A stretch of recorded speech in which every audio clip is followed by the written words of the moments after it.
Welcome to the 10th episode of The World According to Irina Tsukerman, our very special series on the global politics on the KAJ Masterclass Live. Irina Tsukerman is a US-based national security and human rights lawyer as well as a renowned geopolitical analyst. Her writings and commentary have appeared in diverse US and international media and have been translated to over a dozen languages. Every fortnight in the world, according to Irina Tsukerman, we traverse the geopolitical landscape and delve into pressing international issues and gain insight from Irina's expert perspective. Welcome to the show once again, Irina. Thank you so much. I'm very happy to be here. You are welcome to the show, Irina. Welcome to India once again. And I'm sure this in this world of geopolitics, where politics is business and business is politics, your perspective will help both the economics and the business part of politics part of every country, every leader. So we'll be touching a lot of big stories today. The first big story let's look at is Tucker Carlson's interview with Putin. What are the key takeaways? What did Putin achieve what he wanted to? How does the world look at it? You are very clued into it. Help us understand this part. Well, I think Putin really very much achieved what he wanted. I think Tucker Carlson, on the other hand, did not. I think Tucker's goal here was to portray Putin as more sympathetic and as this misunderstood character who never got a chance to really explain himself, but he's not as bad as the media and his critics portray him. And that's why he repeatedly throughout the show was, trying to push Putin into saying the sort of things that would humanize him in front of American audiences. Because Carlson comes from a PR background, he's actually part of a major PR firm, and he obviously was doing, from that perspective, what he thought was best to introduce the subject to the American audiences. But Putin's goal was different. Putin's messaging was mostly geared at domestic Russian audiences. That's why he went into this long foray into history that doesn't mean much to an average American viewer, but was the sort of diatribe that would be very familiar after years of that similar messaging in the Russian media, educational system, and so forth. And he also actually wanted to show that he was in the control of the conversation, that he did not care about the opinion of American audiences, and that he also that for him Tucker was someone to be manipulated, even though Tucker was trying to help him. Putin's goal was to embarrass him actually, which he did. There was another issue. There were several times that Tucker gave him an opportunity to address the issue about Christianity, because at one point Putin tried to gain sympathy in conservative Western circles by claiming that he's a protector of Christians around the world. But in this interview, he actually completely veered away from that line, from that narrative, and actually said, "Oh well, God has nothing to do with what is happening." And I think the reason for that was, it was very subtle, but I think the reason for that was to show that he no longer cares about trying to appeal with that sort of messaging, that it was just a narrative, a useful narrative to gain support all along, and two, that the people who've come to support him will continue to support him regardless of the details of what he said.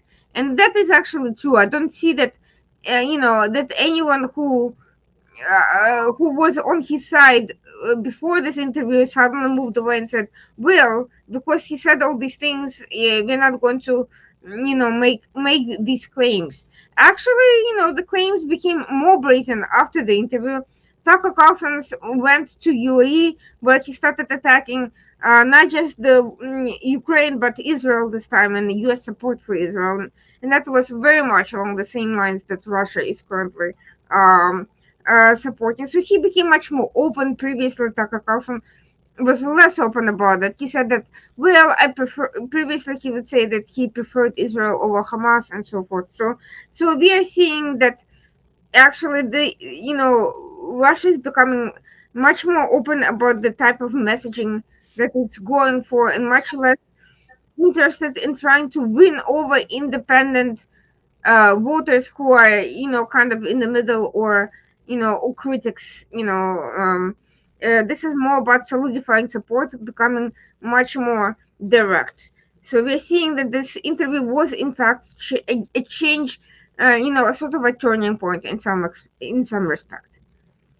Right, right. So, Irina, if Putin was a bit successful in whatever he wanted to achieve, then will the world look at him differently? Which part of the world will look differently at him? Because there seems to be a lot of uh, understanding between different parts of the world, with Russia getting much more closer to the Middle East there in terms of their countries coming into it, with lots of Middle East countries coming into the BRICS format, and so many things happening. So I want to understand now where this whole interview will change the outlook of the world. Will it be also in the US, with the US going into elections, with both the candidates, top guys in terms of very prospective guys for the next presidential elections? They are also embroiled in their own sort of controversies. How will this whole understanding of Putin that he wanted to go, portray for the world looks like to you? Because US is not America, but there is a lot of world outside the US. So I want to understand from all this perspective, apart from the home gains, what did Putin expect, and what did he gain actually in terms of his image worldwide? Well, it's not clear exactly how many people actually that watched that entire interview, because it was very long, and I think most of the Russian history bits will be lost on everyone outside, Eastern Europe, who are more or less familiar with that period in time. But in general and in broader strokes, I think this interview should not be seen in isolation. It should be seen as part of the general messaging, and I think that messaging has been consistent. And I'll point out, and it's been consistent not in terms of trying to change the minds of critics, but solidifying the base of support, and kind of bringing together these narratives into a more cohesive worldview that is becoming more clear. And I think to that effect, we should be also looking at several other incidents that took place at around the same time, namely Donald Trump's comments at various events, namely some of the narratives being pushed through these MAGA speakers like Tucker Carlson in UAE, and Candace Owens speaking about the alleged church closures in Ukraine. Uh, and we should be and Elon Musk's defense of all these characters, and the defense of Tucker, and so forth. So we are seeing that all these main influencers that were kind of been making comments supportive of Russia's general efforts, they have been kind of made very have been coming out more and more openly and more cohesively supporting different things. And also some of these narratives have been coming together: the Ukraine narrative, the Christianity narrative, or the Russian victimhood narrative, and also the anti-Israel narrative. That's the reason for that is very strategic from Russia's perspective. It's not that they particularly care about the outcome in the conflict, although the intelligence structures there have never been, philo-Semitic or pro-Israel.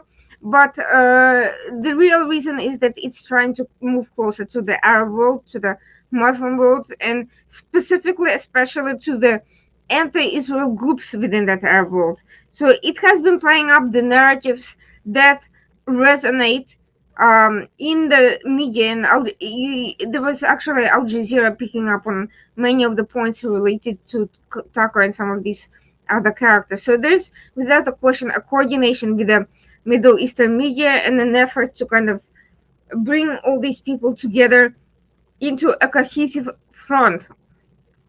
I don't think up until now people saw Tucker, Elon Musk, Donald Trump, and all those others as part of the same, they saw them as basically agents of change, as different from the typical establishment figures. They never necessarily saw them as soldiers of the same cause, because they're just different spheres.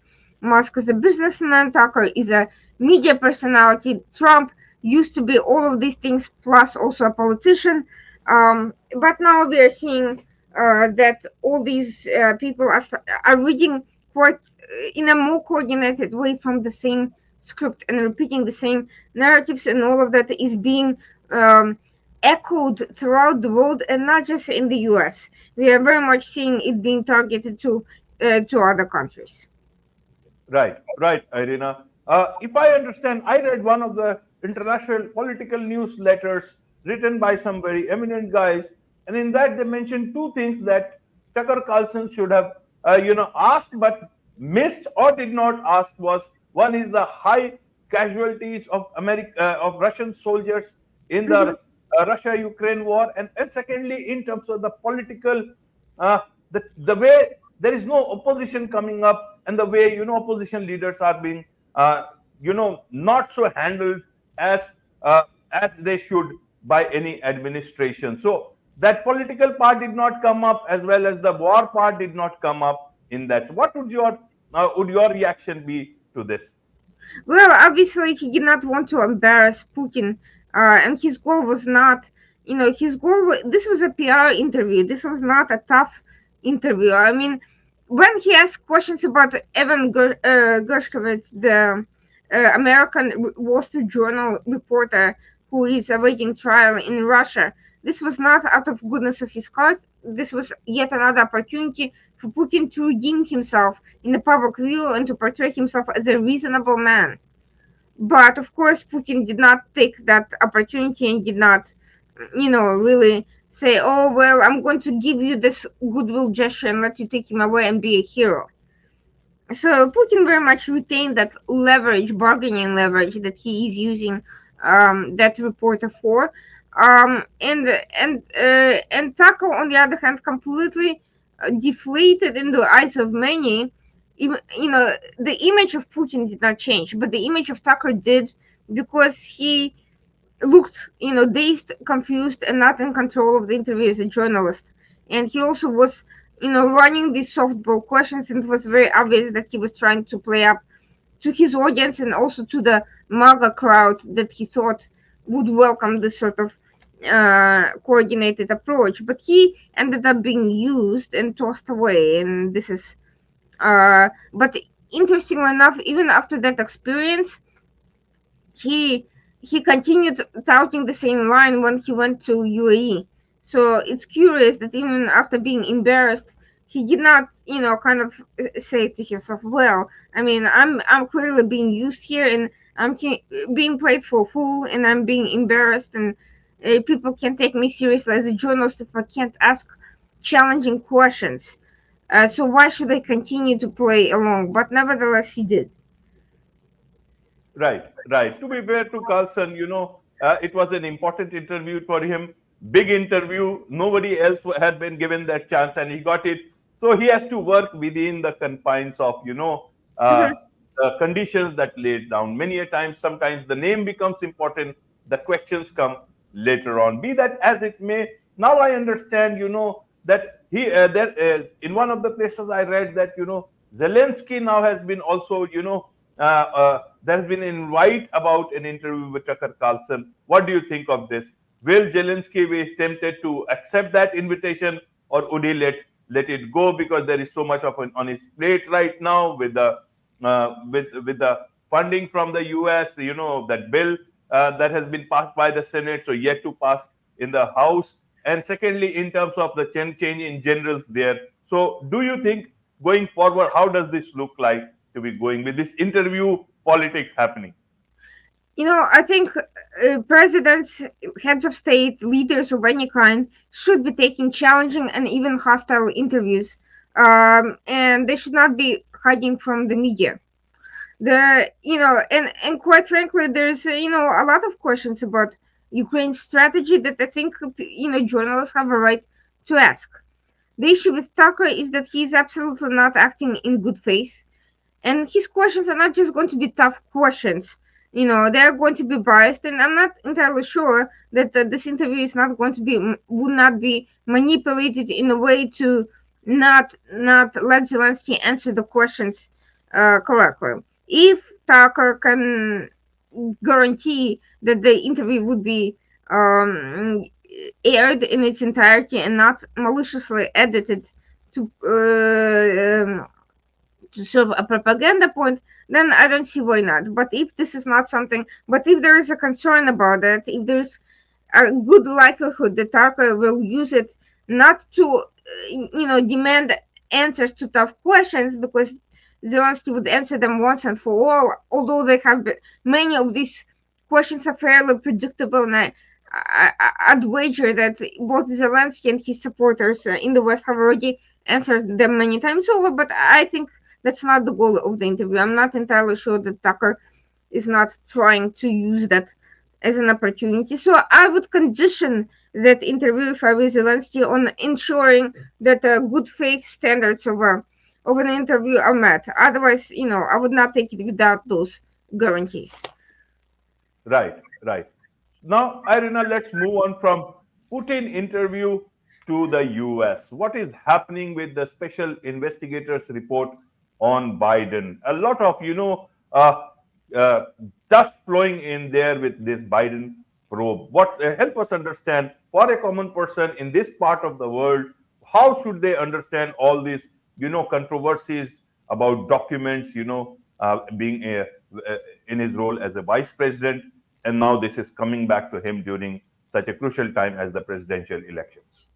So there's been a long record of high-level U.S. officials being careless with the classified documents, taking them out of secure locations and placing them in places where they can be easily targeted by anybody, really. And both Trump and Biden did that, and I'll leave the Trump case aside because it's a separate story. And this, I think we can discuss it more when the trials for that come up. I'm sure there'll be a lot to discuss. But in Biden's case, the devastating part of it is that the report basically admits that he violated the law. In general, the top level officials are not likely to be held responsible for breaking such a law, even though lower ranking officials and military personnel would go to prison for this type of national security violations. But in Biden's case, what's interesting is that the report essentially said that he's incapacitated, that he's not in the mental state to be held responsible for his actions, and that's just as worrying as if he had deliberately violated a serious national security provision and was trying to avoid responsibility. And of course, Biden denied that, but the fact that this issue has become so obvious is a concerning sign for what's to come, and it makes Biden unpredictable. It makes him controllable, easy to manipulate, and creates a very dangerous situation.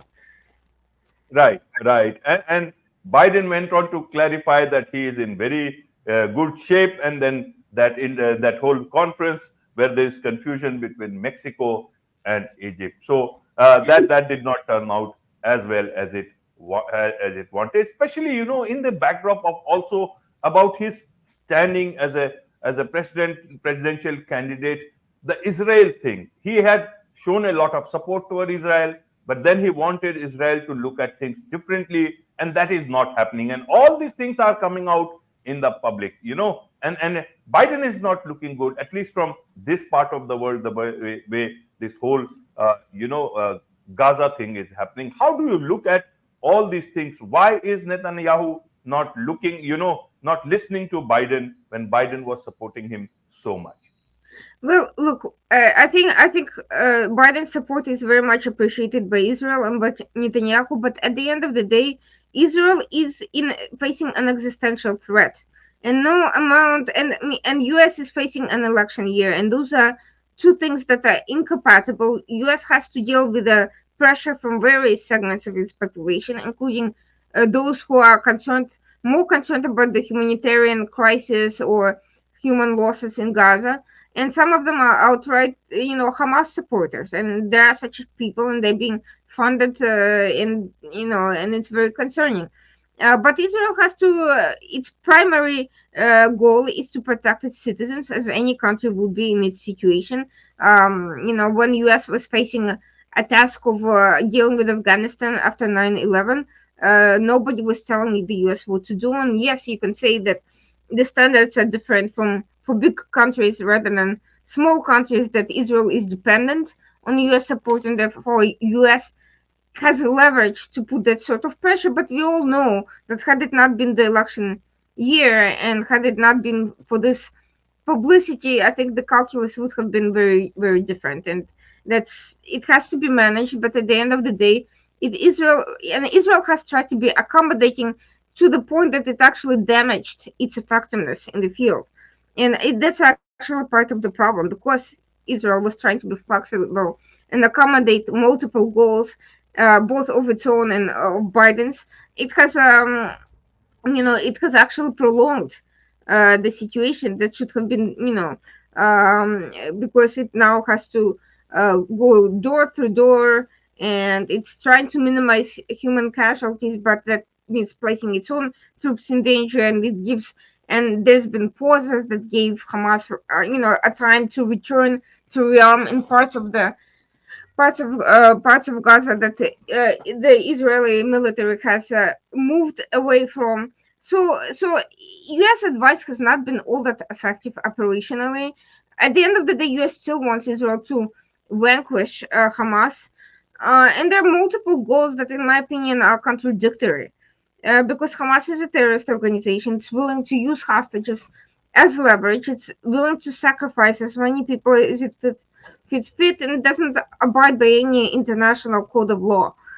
Trying to both give the time and rescue the hostages and also finish the war and the command and control structure of Hamas may be contradictory goals, and people don't really want to admit to that because it's a horrifying thought. But at the end of the day, Israel might have to make a horrible choice, and U.S. is trying to play kind of all sides, and that's just not something that is possible in current circumstances because Hamas is not a state actor. State actors usually come to some sort of a reasonable compromise. Egypt and Israel, after many wars, have come to a compromise. Jordan and Israel, made a peace deal, but Hamas is a state dedicated to is a non-state actor dedicated to Israel's destruction. It follows Iran's line. It's dependent on Iran and not just on the United States. It has had infinite resources towards that goal, and it's playing the propaganda game very well and has no incentive to reach a compromise. Its incentive is to preserve its existence by avoiding any sort of compromise, by avoiding releasing the hostages, because then there would be nothing stopping Israel from finishing off all of its leadership. So that's the situation. Right, right, Irina. Amidst all these things, there is this fresh round of possibilities of peace talks and moving forward between Israel and Hamas. How do you look at that? Secondly, in this backdrop of this Munich Security Conference, even Israeli President and Palestinian Prime Minister, they are both there. So, how do you see? Do you think they will talk? I don't know if they have talked till now. You would be knowing better. So, what are the possibilities looking out in this whole new peace talk atmosphere getting a bit of a boost? How does that look like? Help us understand. Do you think this is possible? It's going to, because Netanyahu has his own way of looking at things, and the world is looking at it in a much more different manner. Amidst all these things, $95.3 billion Ukraine, Israel, and in fact Taiwan aid package has been approved by Senate. So what will they do with all this money amidst all these peace talks going on? Help us understand in this whole perspective. The world is watching with bated breath. It involves about not only present about Ukraine, Russia, Israel, Hamas, also about the future preparation for Taiwan, looking at the Chinese threat over there, that region. Well, the peace talks right now are not really peace talks. They're more like attempt to arrive at a temporary ceasefire and to release the hostages. But the only pressure that anyone can exercise is over Israel, because Hamas is not inclined to listen. And Qatar has come out and said that they don't have any leverage to make it happen. And now they just failed again. They were supposed to deliver medical aid to the hostages, and they apparently failed to do that. So essentially, this is a one-sided situation where Israel is expected to give infinite, compromises and sacrifices and accommodations to a terrorist organization, and there's no pressure on Hamas to completely to give up, to stop, firing missiles, and to release the hostages immediately. There's nothing. Normally, if you were dealing with a state actor who, in that position, a state actor that was losing in the field of law and losing fighters, they would have to capitulate on some aspect of their operations. They would be told, this is what is going to happen, and this is, and these are limitations, and you have to abide by this framework. But Hamas doesn't feel it needs to do that, because it gets assistance and it seems to have infinite supplies and more help from where it comes from. And Iranian officials just met with Qatari leadership in Doha, and this no one seems to question that these individuals who from abroad are monitoring these operations are free to meet with the funders of this whole scheme in a country that is supposed to be a major non-US ally and a mediator in this conflict. It's mind-boggling, but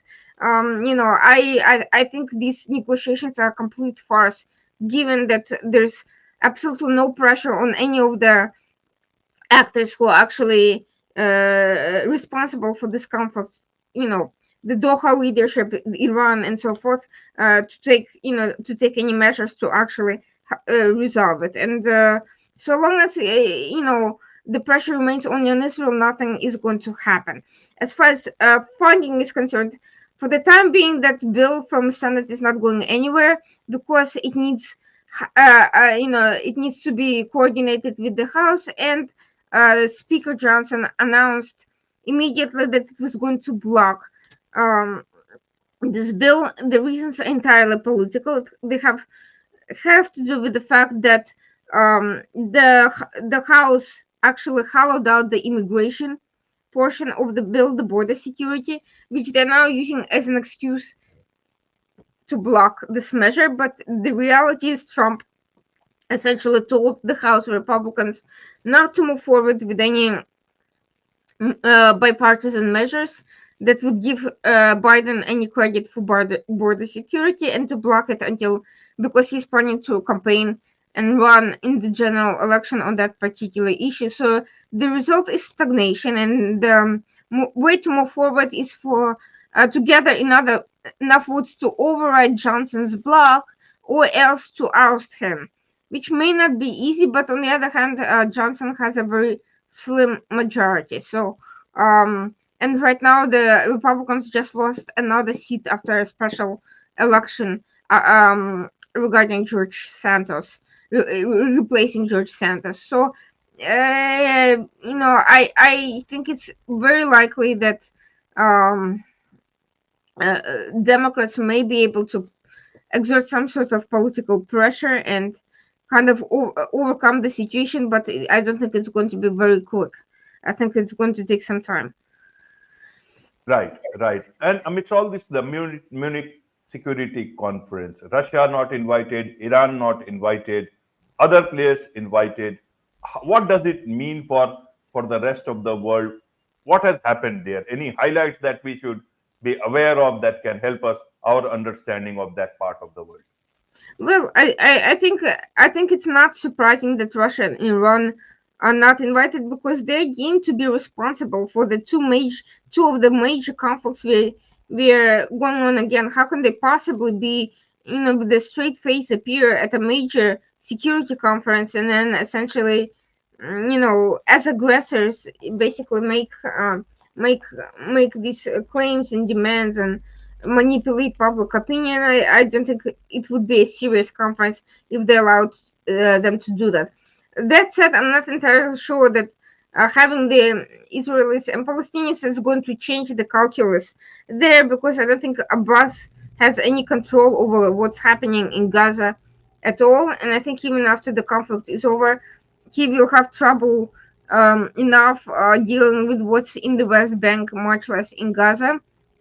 And now Hamas is actually encroaching even into West Bank. Iran is flooding West Bank with weapons. I think Abbas's uh, power is very tenuous, and I don't think he has anything creative to contribute to the current scenario. And I think the Israelis should be appealing to the international community and presenting the fact that Hamas and its funders are a global threat.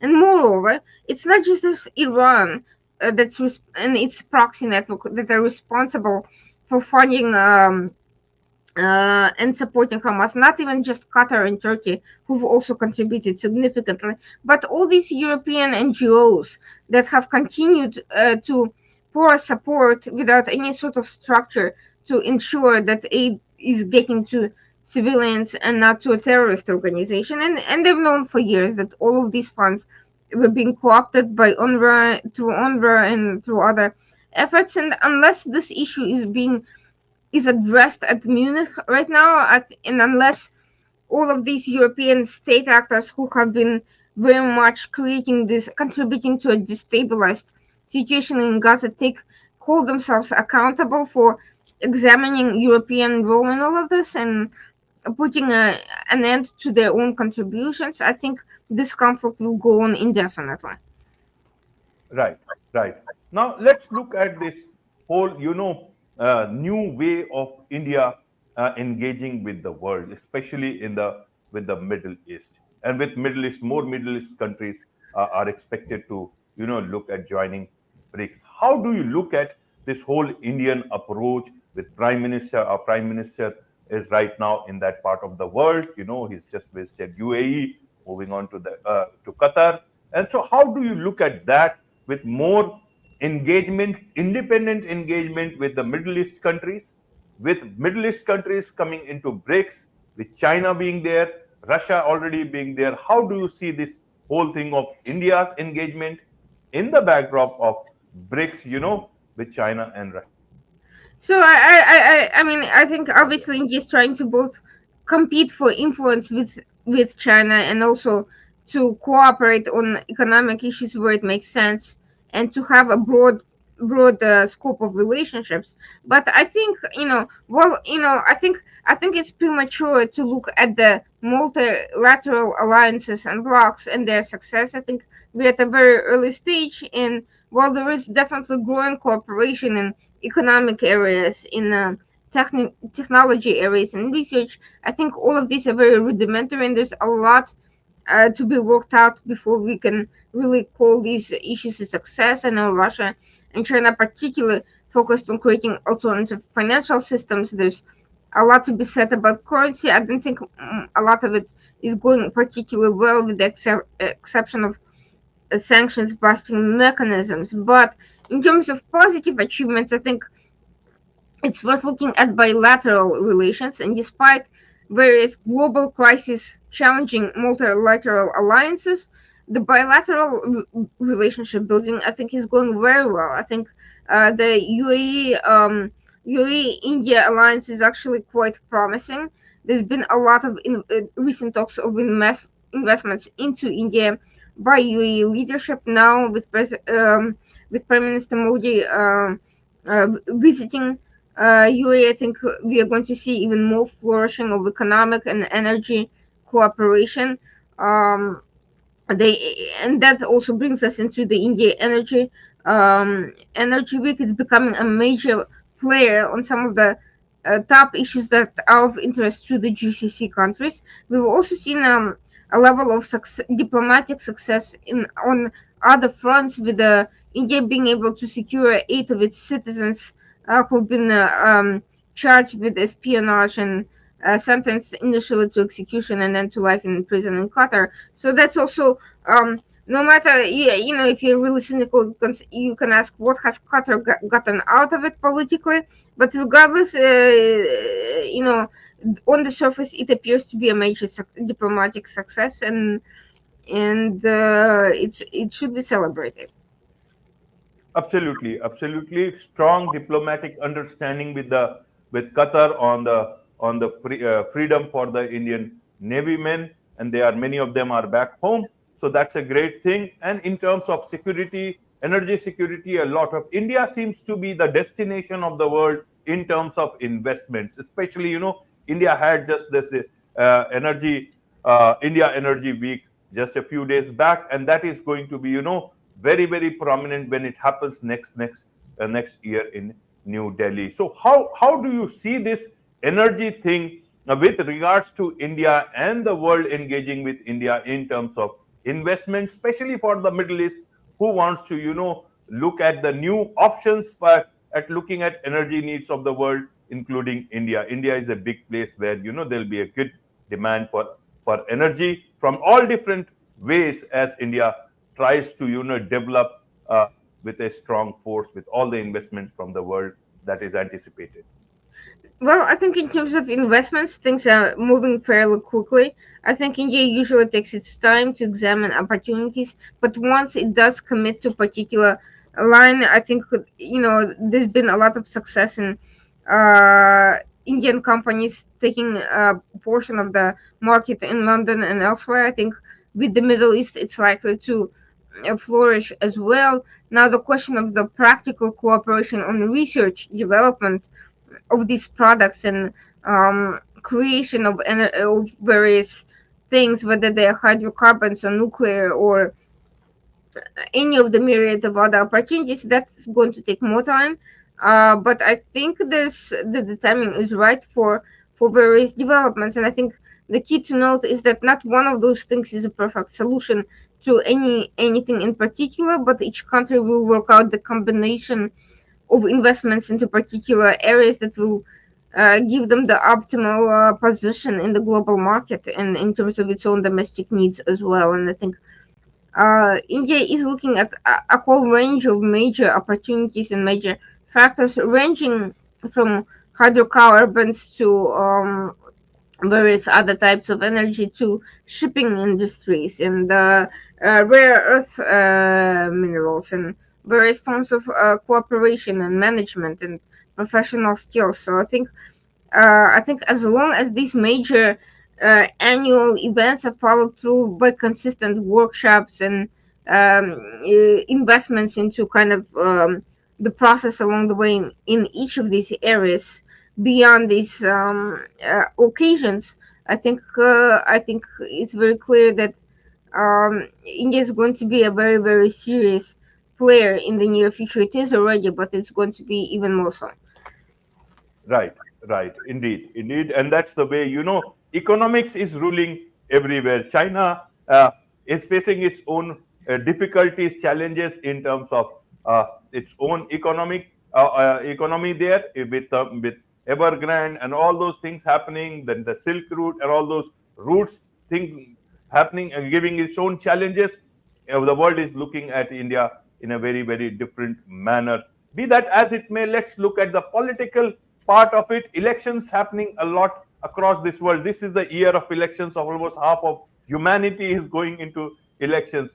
India is going into elections. US is getting into elections already. That strong mood is already there. Several elections have happened, and let's look at their outcomes. In Pakistan, it is unclear even after. I don't know the army is happy or sad there with Nawaz Sharif coming as the candidate, with Imran Khan's party not getting much support in the way a political party should get. But the elections have come, results have been very different. Again, in El Salvador, there it Senegal. Help us understand these outcomes of elections all across the world. All these things are good for democracy, bad for democracy.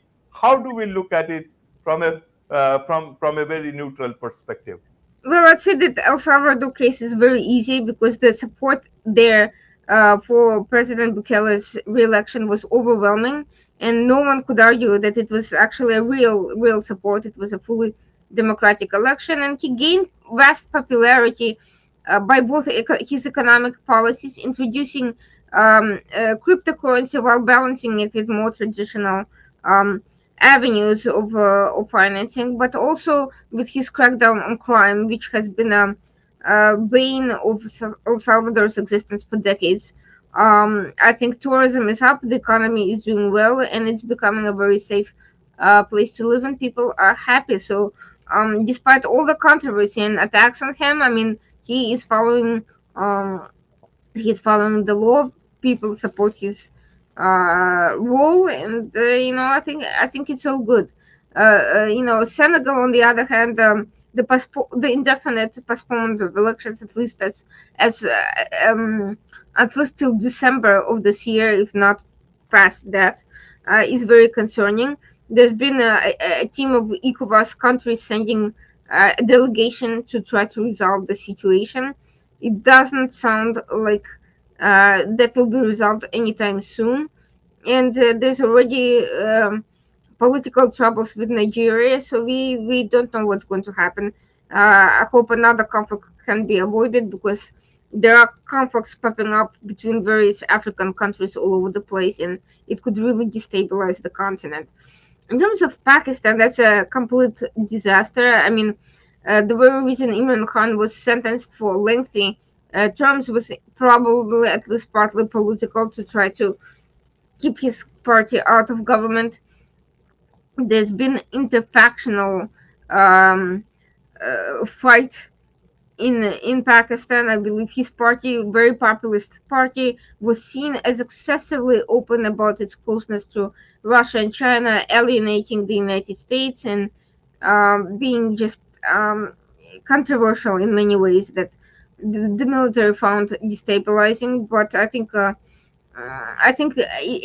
military itself is also highly factionalized and has different, it's not like one entity. There are many political factions, so I'm not entirely sure how they're going to play this one out. But Imran Khan remains in prison, and until and so unless his party chooses another prime minister who can then maybe pardon him and figure out the rest afterwards, and maybe step down, and they don't really have a way of accessing power. And so far, there's been protests, demonstrations. It's becoming quite messy. And meanwhile, there's also an Indonesian election taking place, with the concern from the West that the candidate from the previous government may end the democracy there altogether and turn into a very nationalistic, very, very entrenched and authoritarian way. And it's Indonesia is one of the largest democracies in the world, so it would be quite a significant setback if that were to happen. Absolutely, absolutely. One last thing about about the Starlink access to to Russia. I want to understand a lot of these talks going on. This all these reports coming in. A lot of corporates, they said, that support Ukraine, and now this talk about Elon Musk apparently there's talk about giving access to Russia on Starlink. So how do you look at that? If it is true, I don't know, you will be able to tell us. If it is true, does that mean that the whole corporate world will get a cue to engage again with Russia? What does it show? Help us understand all about this particular report. Well, Musk has denied giving access to Russia, and maybe that Russia has been deliberately, deceiving and creating this deception to cause a problem. It's not clear yet. But if he had done that, that essentially actually creates opportunities, because it means that the block that Russia has been imposing has been broken through, and that's an opportunity for Ukraine from its perspective. Musk has shown himself to be not particularly concerned about the ethics of the issues, just opportunities to make money. He, for instance, held up the civilian use of Starlink until the U.S. Military negotiated with him a separate contract for the application. So clearly, it's not necessarily the ideology at play here as much as opportunism. He may, for whatever reason, feel that Russia's growing geopolitical hold is an opportunity for him, and so he's actually willing to expedite that by putting the resources at his disposal, such as X, in order to facilitate that goal, because it brings him followers, it brings him attention, it brings him money from unusual sources, and it brings him political power, quite frankly. Whether that can be reined in, should it be reined in, given that he's a private businessman at the end of the day, but his actions conflict with the U.S. interest. But then again, the U.S. has not fully really cracked down on Russia, has sent very mixed signals in that regard. That is a complicated question. I think everyone will agree that these tools, if they're abused and if he's deliberately boosting, Russian foreign operations, that would the U.S. government does have leverage at the very least to examine sources of his funding and investments and to go after assets that are seen as in non-compliance with the current U.S. laws. And I don't think Musk wants that to happen. So that he has to maintain a balance at the very least, even if his rhetoric cannot be managed. No one can stop him from using his freedom of speech in even in an extremely damaged way. In terms of how he uses his money and assets, that's a different story, and we may yet see that some of his access could backfire to him. And I think he's very much hedging and knows where to draw the line. If he does not, all of that can really backfire at him at the end of the day. And quite frankly, he should also remember that Russia is not a friendly actor. It has, some of its supporters of Putin, much less enemies, ended up being dead. It has put a number of well-known personalities on a terrorism and ban lists these days. While it's unlikely to gain access to many of these people, it can make their lives quite difficult with political battles. So Musk, if you're operating with the mafia state, you can end up being beholden to them in a way that makes you unfree at the end of the day. And Musk should think about that even more so than the repercussions from the U.S. and what it could also cost him in terms of business. Right. Maybe another way to look at it, maybe Musk is, very worried about money lost because of his company's incorporation in Delaware. So he's wanting to shift to another state. I guess he has already shifted, but maybe he's looking at Russia also in the long term, maybe to get some concessions there and running operations. Very likely, because we have seen that his business with Tesla in China has for sure affected his path towards China. So I don't really see, and ditto for Qatar and some of the factions in Saudi Arabia that he's taken money from. So all of these things color with who he deals with, who he doesn't deal with, and drives his Right. business. But I think at the end of the day, all of these regimes may end up being may end up losing more than they gain once U.S. and other countries start acting a little bit more intelligently. And I think it is a matter of time eventually. I think the malign influences will find a pushback from somewhere. Musk may make a lot of money in the short term, but let's not forget what happened to a lot of Western businesses in Russia in the 90s. They went bust. They were essentially nationalized and robbed, and the same thing is happening in China today, as we speak. So I think while Musk may think that he is protected because of his good relations and willingness to accommodate, and so the line that has never stopped a regime desperate for money from going after their former friends and allies.